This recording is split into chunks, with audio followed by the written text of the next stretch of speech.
নমস্কার। বাংলা গল্পে আড্ডায় সকলকে স্বাগত। আজ আমি বিখ্যাত সাহিত্যিক শ্রী সমরেশ মজুমদারের লেখা একটি রম্য রচনা পড়ে শোনাব। রচনাটির নাম নয় নয় এ মধুর খেলা। বিশ্বকবি রবীন্দ্রনাথ ঠাকুর এবং তার লেখালেখির বিশাল সাম্রাজ্যকে নিয়ে এই রম্য রচনাটিতে 4টি দৃশ্য আছে। প্রতিটি সংক্ষিপ্ত কিন্তু বিভিন্ন স্বাদের। আপনাদের এটি ভালো লাগলে আমার চ্যানেলটি সাবস্ক্রাইব করার অনুরোধ রইল। শুরু করছি রম্য রচনা নয় নয় এ মধুর খেলা।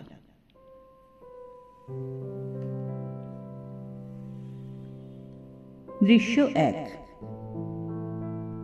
সাগরদার কাছে গল্পটা শুনেছিলাম। সে সময় উঠতি এক দাড়িমুখ সমালোচক বেশ নাম করেছিলেন পরিশীলিত ভাষায় গালাগালি করার জন্য। চুল থেকে নখ পর্যন্ত তার উন্নাসিকতা। বাংলা ভাষায় কেউ লিখতে পারছেন না বলে রায় দিয়ে দিয়েছেন। তবু তার পরিচিতি কফি হাউসের বাইরে ছড়ায়নি। একদিন তার সঙ্গে সাগরময় ঘোষের দেখা হয়ে গেল এয়ারপোর্টে। ভদ্রলোক নিজের দাড়িতে আঙুল বুলিয়ে বললেন, আপনাদের কাগজে আমি লিখতে চাই। সাগরদা বললেন, বেশ তো, কিন্তু আমি রবীন্দ্রনাথের ত্রুটি বিচ্যুতি নিয়ে লিখব। শান্তিনিকেতনের মানুষ, রবীন্দ্রনাথের স্নেহধন্য সাগরদা তবু বললেন, বেশ তো। ভদ্রলোক অবাক হলেন, তাই লেখার উদ্দেশ্য নিজেই ব্যাখ্যা করলেন। দেখুন, অন্যদের নিয়ে লিখলে ঠিক ঠিক হচ্ছে না। দেশ পত্রিকা বড় কাগজ, ভালো প্ল্যাটফর্ম।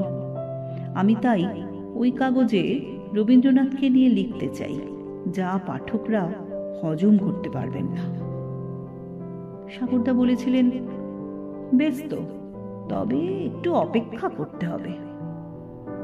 নিশ্চয়ই, বলুন কতদিন, কবে যোগাযোগ করব? ভদ্রলোক উৎসাহী হলেন। আমি যেদিন পৃথিবীতে থাকবো না সেদিন পর্যন্ত অনুগ্রহ করে অপেক্ষা করুন।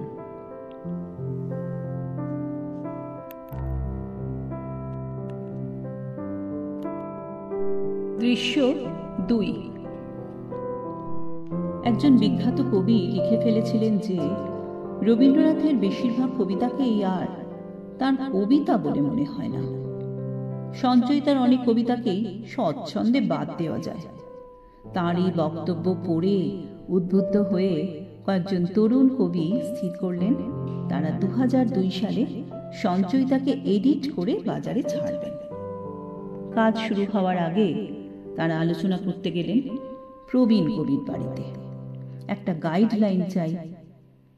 প্রবীণ কবি বললেন, দেখো, রবীন্দ্রনাথের কবিতার দিন শেষ, কিন্তু ওর গানগুলো বেঁচে থাকবে অনেক কাল। আহা, কি গান সব! এক তরুণ কবি কিন্তু কিন্তু করলেন, কিন্তু ওর গান তো বাণী নির্ভর। বটেই তো, বটেই তো, মাথা নাড়লেন প্রবীণ। গীতাঞ্জলি আগে কবিতা হিসেবে লেখা হয়েছিল, পরে গান হয়েছে। এখন আর ওগুলো কবিতা নয়, স্রেফ গান। তাহলে গীতাঞ্জলি ইত্যাদিদের সংকলনে রাখবো? অবশ্যই। পুনশ্চর কবিতাগুলো? কেউ কেউ বলছে সাধারণ মেয়ে কবিতাকে জয় মূলধন করেছে। তো পুনশ্চর কবিতায় জীবনের গন্ধ আছে, মানে অনেকেই বলে। তো রেখে দাও। বলাকা? বাহ, বলাকার তো দারুণ ঐতিহাসিক মূল্য আছে, প্রবীণ বললেন। তাহলে বলাকা রাখি? বেশ, রেখে দাও। অনুকবিতাগুলো? ওই যে স্ফুলিঙ্গ তার পাখায় পেল ক্ষণকালের ছন্দ, বেশ মজার না? ইন্টারেস্টিং। তাহলে রেখে দিই? দাও। দিন 7 গবেষণার পর কবি কমিটি রায় দিলেন 2002 খ্রিস্টাব্দে রবীন্দ্রনাথের সঞ্চয়িতা নতুনভাবে সম্পাদিত হয়ে যখন প্রকাশিত হবে তখন তার নাম হবে কবিতা অমনিবাস।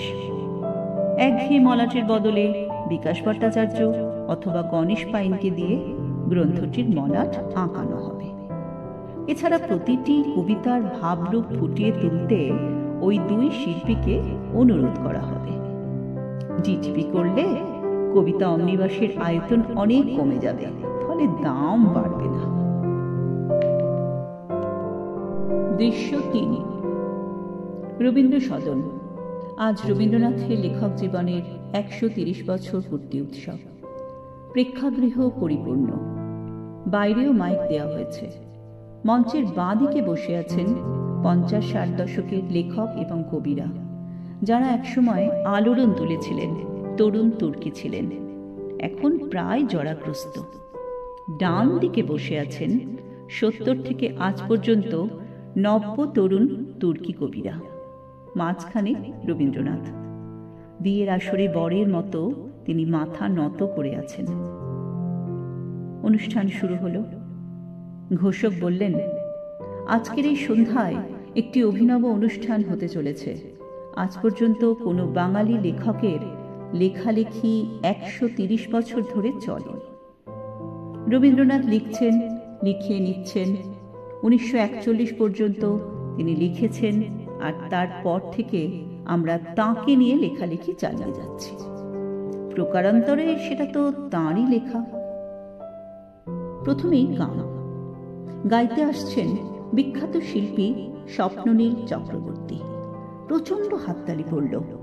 মাইকেল জ্যাকসনের পোশাক পরা স্বপ্ননীল মাইকের সামনে এসে দাঁড়িয়ে রবীন্দ্রনাথকে বললেন, আপনার গান পাখিকে একটা খাঁচায় বন্দি করে রেখে গিয়েছিলেন।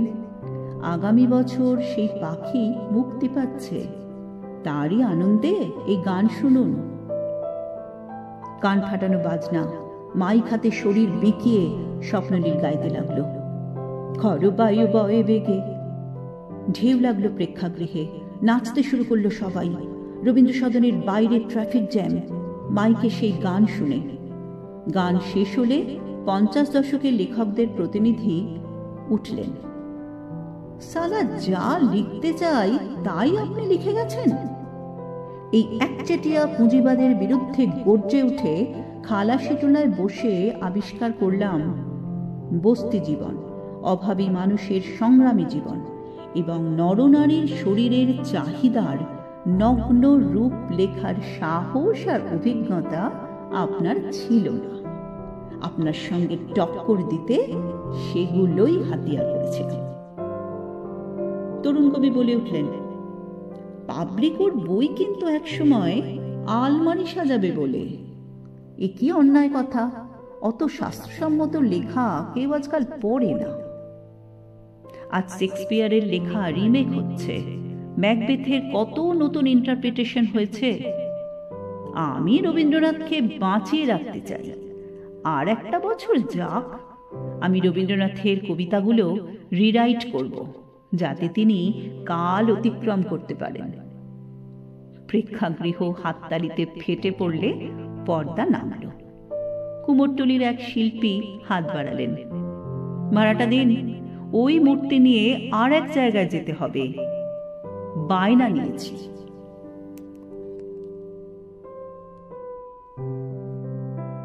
দৃশ্য ৪। রবীন্দ্রনাথের পূজা পর্ব তো বটেই, শ্যামা বা চিত্রাঙ্গদার গান হলেই কিছু মহিলাকে গম্ভীর মুখে চোখ বন্ধ করে বসে মাথা দোলাতে দেখতাম। ইদানিং সংখ্যাটা কমেছে।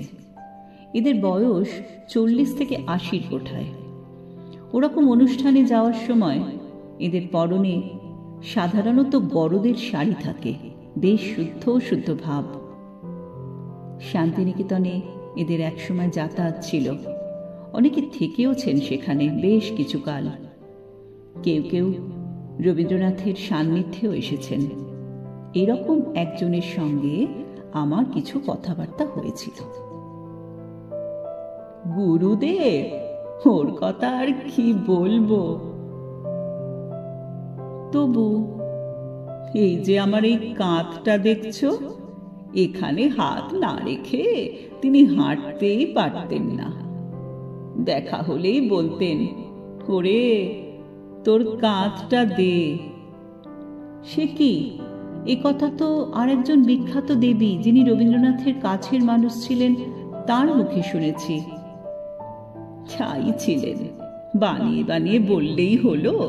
গুরুদেব যেখানে যেতেন সেখানেই আঠার মতো লেগে থাকত। অসভ্য মেয়ে মানুষ। গুরুদেব আপনাকে কোনো উপহার দিয়েছেন? মানে? ওই হীরের আংটি? ছ্যা ছ্যা ছ্যা, কি মিথ্যে কথা!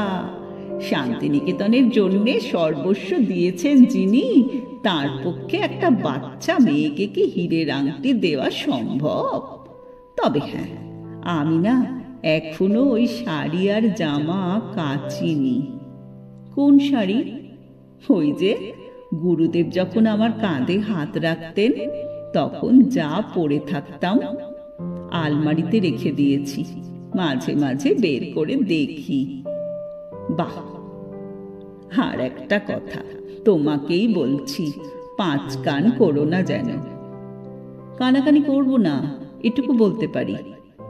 সেই থেকে আমার এই কাঁধে কাউকে হাত দিতে দিইনি, এমনকি যার সঙ্গে আমার বিয়ে হয়েছিল তাকেও নয়।